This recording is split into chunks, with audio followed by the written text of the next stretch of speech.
আমার most favourite একটা পানীয় আপনাদের সাথে শেয়ার করছি। যদিও এটা তৈরি করা খুবই ইজি, তারপর আপনাদের সাথে একটু শেয়ার করছি। তো let's get cooking and welcome back to Dilshaharaj world. 1/2 litre গরুর দুধ নিয়েছি। এই দুধটাকে আমি খুব ভালো করে জাল করে নেব।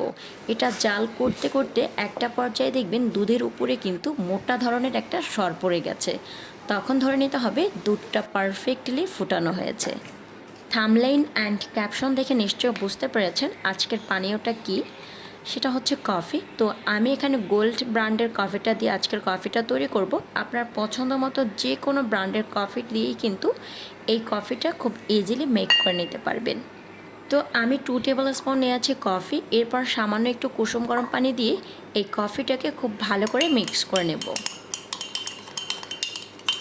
যাদের হাতের কাছে হ্যান্ড কফি মিক্সচার থাকবে তারা তো খুব ইজিলি কফিটা মিক্স করে নিতে পারবেন, আর যাদের কাছে থাকবে না তারা চাইলে আমার মতো এরকম একটা স্পুন দিয়ে কফিটাকে খুব ভালো করে মিক্স করে নিতে পারবেন।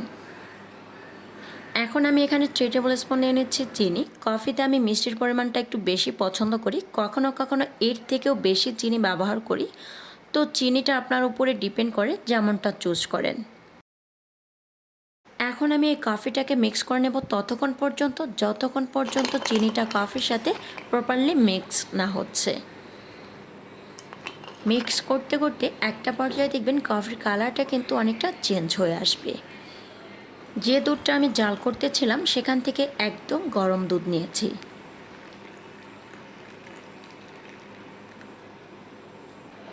দুধের সর নিয়ে নিচ্ছি 1 টেবিল স্পুন। এতে করে কিন্তু কফিটা খাওয়ার সময় খুব সুন্দর একটা টেস্ট পাবেন। যেহেতু কফি মিক্সটা তলানিতে অনেকটা জমাট বেঁধে আছে, তাই দুধের সাথে খুব ভালো করে মিক্স করে নিচ্ছি।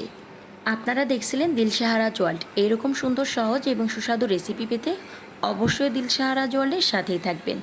আল্লাহ হাফেজ।